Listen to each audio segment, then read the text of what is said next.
Olá, galerinha do 7º ano, tudo bem com vocês? Estamos de volta para mais uma videoaula de língua portuguesa. Na aula de hoje, vamos tratar do texto dramático e de algumas dificuldades da ortografia. Bom, estão preparados? Vamos começar? Então vamos lá, galera, vem comigo, porque hoje o assunto é muito legal. Texto dramático e dificuldades ortográficas são os assuntos da aula do 7º ano do ensino fundamental. Galera, bom, eu espero que vocês acompanhem, fiquem bem atentos, porque nós vamos começar falando do texto dramático. Bom, quando a gente fala em dramático, vocês devem pensar assim, isso é fácil, Jussara, eu já sei. Dramático é aquela pessoa que adora fazer um drama. Opa, drama? Tá, legal. Mas o que é um drama? Gente, drama, dramático, é um texto destinado para ser encenado. É um texto narrativo. Porém, a principal característica desse texto, desse tipo de texto, é que eles são escritos para serem encenados. Portanto, a princípio, eles são produzidos para a leitura de várias pessoas, né? Várias pessoas em comum, já que tem como objetivo orientar diretores, atores. Então, dramático aí é para ser encenado, ok, pessoal? Bom, aí eu coloquei para vocês, é um tipo de texto, tá? Derivado do texto narrativo, tendo como principal característica ser escrito para ser representado. Geralmente não tem narrador e predomina a segunda pessoa. Na aula de hoje, nós vamos estudar os principais elementos que constituem a composição do texto dramático. Bom, vamos ver quais são esses elementos aí.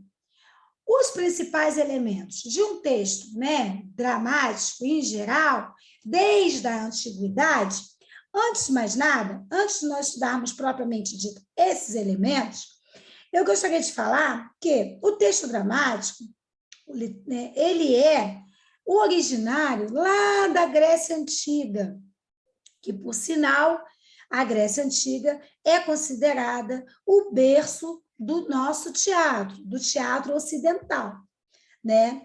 Então, é importante a gente observar que os primeiros textos teóricos sobre o gênero dramático que chegaram até nós são da antiguidade, tá?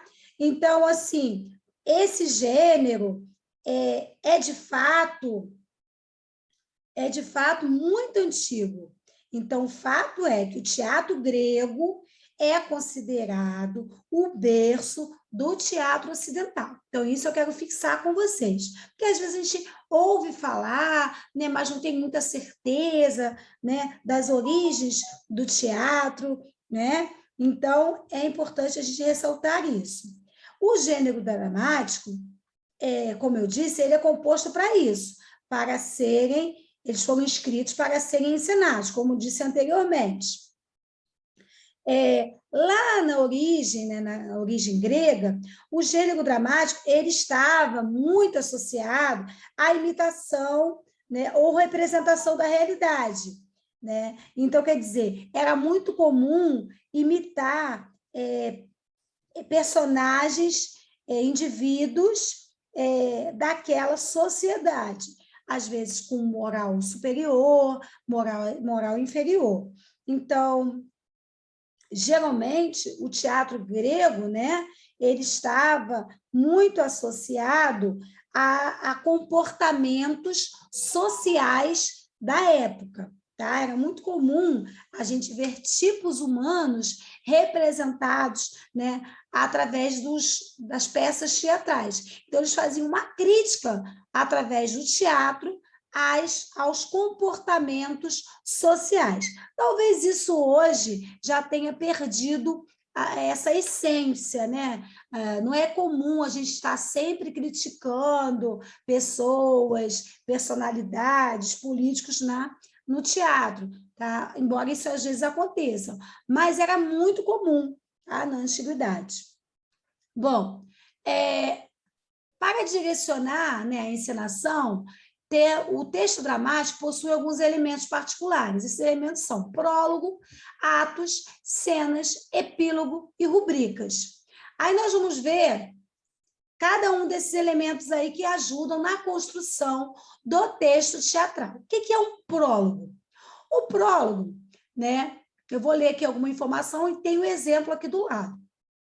Tradicionalmente surgido na tragédia grega, o prólogo é um texto inicial usado para situar o leitor do que vai encontrar na peça teatral, ou trazer uma introdução aos fatos que ocorrem em seu enredo.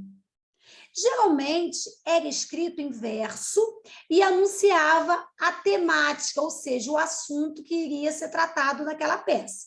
Olha o exemplo que eu coloquei aqui. Ó, ao abrir o pano, entram todos os atores, com exceção do que vai representar Manuel. Imediatamente, após o toque do clarim, o palhaço anuncia o espetáculo. Olha o palhaço. Alto da Compadecida, o julgamento de alguns canalhas, entre os quais um cristão, um padre e um bispo, para exercício da moralidade. A voz do palhaço é, na verdade, essa anunciação da temática. Ou seja, o palhaço, ele apresenta o assunto logo da peça. A gente já sabe que aquela peça vai tratar sobre o julgamento do cristão, do padre, do bispo, né? O julgamento no céu, tá? Após morte. Então, esse é um espetáculo que ficou muito conhecido, que virou filme, inclusive, que é o Alto da Compadecida. Tá?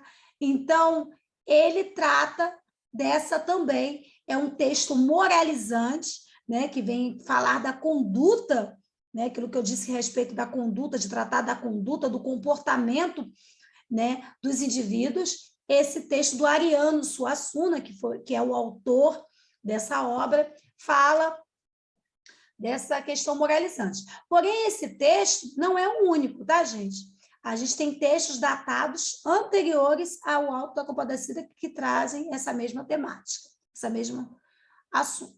Exemplo da utilização do prólogo é o Alto da Barca do Inferno. Esse alto, o anterior que eu li, é um trecho do Alto da Compadecida. Esse agora é o Alto da Barca do Inferno. Gente, que é fantástico. Inclusive, são as minhas duas indicações de leitura para vocês, tá? É que vocês tentem ler. Ah, professora, eu não tenho acesso ao livro. Ah, tentem utilizar, fazer download da internet, tá? Às vezes é possível você baixar o livro na internet, no celular, e é muito bacana se vocês puderem ter acesso, se algum dia, ou se em algum momento, né, algum dia aí da semana de vocês puderem perguntar a alguém, você tem esse livro? Você, o vizinho, enfim, é muito bacana. São as minhas duas indicações, o Alto da Compadecida e o Alto da Barca do Inferno, de Gil Vicente. Vamos lá. Alto da Moralidade, composto por Gil Vicente, por contemplação da sereníssima e muito católica Rainha Leonor, Nossa Senhora, e representando por seu mandado ao poderoso príncipe e muito alto rei Manuel I de Portugal deste nome. Começa a declaração e argumento da obra. Primeiramente, no presente alto, se figura que, no ponto que acabamos de expirar, chegamos subitamente a um rio, o qual, pela força, havemos de passar em um dos dois batéis, ou seja, dos dois barcos, que naquele portão ali se encontram. Um deles passa para o paraíso, um desses barcos vai levar ao paraíso. O outro barco, o barco do paraíso, velejado pelo anjo. E o outro barco, né, o barco do inferno, velejado pelo arraio infernal, que é o diabo, e o seu companheiro. Bom, aí abre-se a peça da seguinte forma. O primeiro interlocutor é um fidalgo que chega com um pajé, que lhe leva um rabo muito comprido e uma cadeira de espaldas. E começa o Raãs do Inferno antes que o fidalgo venha. Aí eu tenho aqui, né, a cena de um Atos.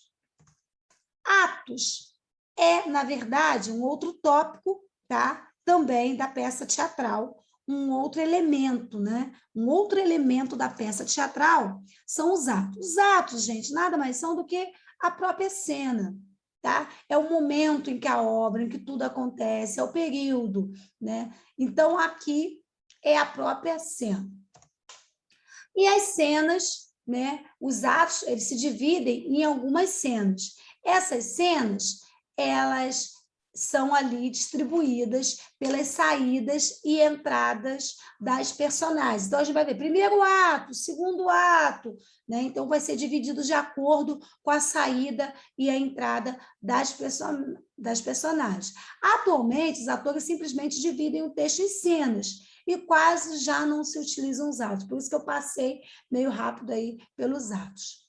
O epílogo é o final, tá? É o desfecho, é a conclusão aí do drama, né, das cenas anteriores. O final, gente, precisa ser aceitável para o espectador e satisfazer de modo inteligente, ou satisfazer de modo inteligente. O final feliz traz alívio, né, e elimina as tensões do conflito, espalhando um sentimento de bem-estar na plateia. Porém, o final também pode terminar em tragédia, né? Não necessariamente todo o texto teatral tem que terminar em final feliz, nem toda história termina em final feliz, certo? Exemplo da utilização do epílogo. Junto ao corpo de Rosa, aparece a figura de Nossa Senhora, com os braços abertos, como se estivesse a envolvê-la com sua infinita piedade. Cícero, personagem. E viu-se um grande sinal no céu, uma mulher vestida de sol, que tinha a lua debaixo dos seus pés, e uma coroa de 12 estrelas sobre suas cabeças. E, estando prenhada, chamava com dores de parto e sofria tormentos por parir. Pano aí, fecha, né, aquela cena. Bom, agora para a gente concluir esse assunto, que a gente vai tratar das dificuldades ortográficas agora, que é um outro tópico da nossa aula, né? Lembrando que nossa aula está dividida em 2 tópicos, o tópico que fala sobre o texto dramático e o tópico que fala sobre as dificuldades ortográficas. E eu sempre digo a vocês, essa videoaula não tem a finalidade, gente, de dar conta do assunto profundamente. É óbvio que vocês também precisam buscar aprofundar essa temática. E vão conseguir também através do material que vocês recebem, o material impresso que vocês recebem na escola, ou mesmo o Google Formulário, que vai trazer questões sobre o gênero dramático para vocês, tá? Então, a gente vai sempre aprofundando. A minha proposta de atividade, eu quero que vocês escrevam no caderno de vocês, é escolher um texto teatral popular, um desses 2 aqui que eu citei, o Alto da Compadecida, do Ariano Suassuna, ou o Alto da Barca do Inferno, do Gil Vicente. Vocês vão escolher um ou outro, e aí vocês vão identificar nessas 2 obras, ou em uma delas, tá? Escolher uma delas. Vocês vão identificar aqueles elementos presentes no texto que caracterizam como texto teatral. Então, vamos tentar encontrar o epílogo, tá? Os atos, as cenas, tudo aquilo que a gente viu anteriormente nos slides anteriores, vocês vão tentar buscar aí, ok? Bom, agora nós vamos passar as dificuldades ortográficas. Bom, por que eu quis trazer, né, esse assunto para vocês? Primeiro, porque faz parte, né, do currículo de vocês, estudarmos também a nossa ortografia. E Na hora de nós selecionarmos, né, de eu selecionar o que eu iria apresentar sobre ortografia, eu resolvi trazer algumas expressões, algumas palavras que costumam nos trazer muitas dúvidas na hora da escrita. Porque não basta pensar na ortografia, será que é com S, será que é com Z, será que é com J? Todos nós sabemos que a melhor forma de não termos dificuldades ortográficas é lermos mais, é escrevermos mais, é estarmos atentos àquilo que está sendo escrito, é não sair escrevendo de qualquer jeito. Isso é o básico, é o principal que nós devemos ter, né, para não cometermos determinados desvios de ortografia. Mas, fora isso, até mesmo para os mais íntimos da língua, aquelas pessoas que costumam ter um domínio maior da língua portuguesa, elas costumam sentir-se assim, com dúvida na hora de usar uma ou outra expressão. Então, não se sintam acanhados ou assim, eu não sei nada de língua portuguesa, eu sou muito ruim, não é nada disso. Qualquer um de nós, qualquer um das pessoas, né, que não estão acostumadas com a linguagem, qualquer um de vocês que não estão acostumados com a língua portuguesa, não a usam com tanta frequência, podem cometer e podem ter essas dúvidas. Bom, vamos às palavras, vou diminuir aqui, senão não dá para eu ler, atrapalha a leitura. Primeira palavra, abaixo, junto, e abaixo, separado. Gente, o abaixo, junto, indica advérbio, posição inferior, tá? Você leia mais sobre este assunto abaixo, ou seja, que aparece depois, tá?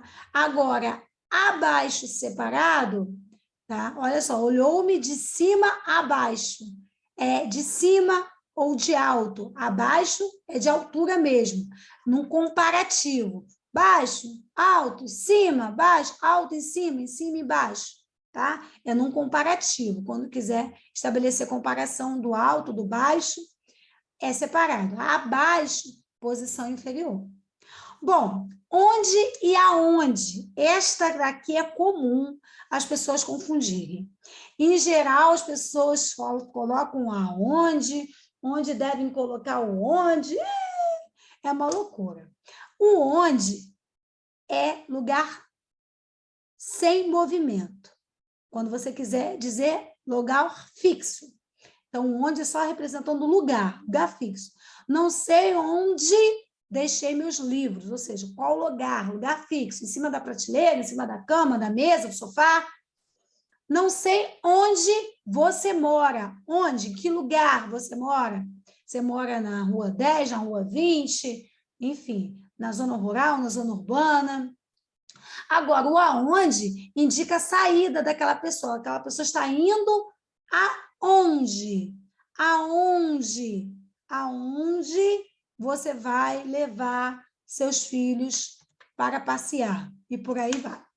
E temos o mais sem i e o mais com i. Esta daqui, essas duas palavrinhas aqui costumam dar o que falar. O primeiro mais, que é o mais sem i, ele é o mesmo que porém. Você pode substituir o mais sem i pelo porém. Eu falo, porém, ele nunca me ouve. Ou seja, ideias contrárias. Você só vai usar quando quiser expressar ideias contrárias. O mais com i indica quantidade, aumento. Então, quer dizer, isto é mais gostoso do que aquilo. Gosto mais de praia, a serra, a cachoeira, por aí vai. E aí, eu coloquei um recadinho muito importante. Para diminuir dificuldades com a ortografia, é preciso estar atento e se familiarizar com ela. Isso é possível somente através da leitura, da prática e mediante a consulta de um bom dicionário. Dúvidas? Vamos buscar um dicionário, vamos ter em mãos um dicionário, tá bom? Mal com L. A palavra mal com L é antônimo, ou seja, contrária de bem. Então, para você usá-la corretamente, basta você fazer o contrário, usar o termo contrário. Se encaixar direitinho, é mal com L. Se eu digo, estou muito me sentindo mal essa manhã. Se eu trocar no lugar de mal, colocar bem, e a frase continuar fazendo sentido, opa, é mal com L. Estou me sentindo bem essa manhã. Imagine se no lugar do bem, eu tivesse colocado bom. Estou me sentindo bom essa manhã? Não faz o menor sentido, né? Então, quando for contrário a bem, é mal com L. Quando for contrário a bom, é mal com U, tá? Então, contrário de bem, com L, mal de bem, é mal com L. Contrário de bem, mal com L. Contrário de mal com U, é bom. João é mau aluno. Mau, sentido, né? De bom, contrário de bom.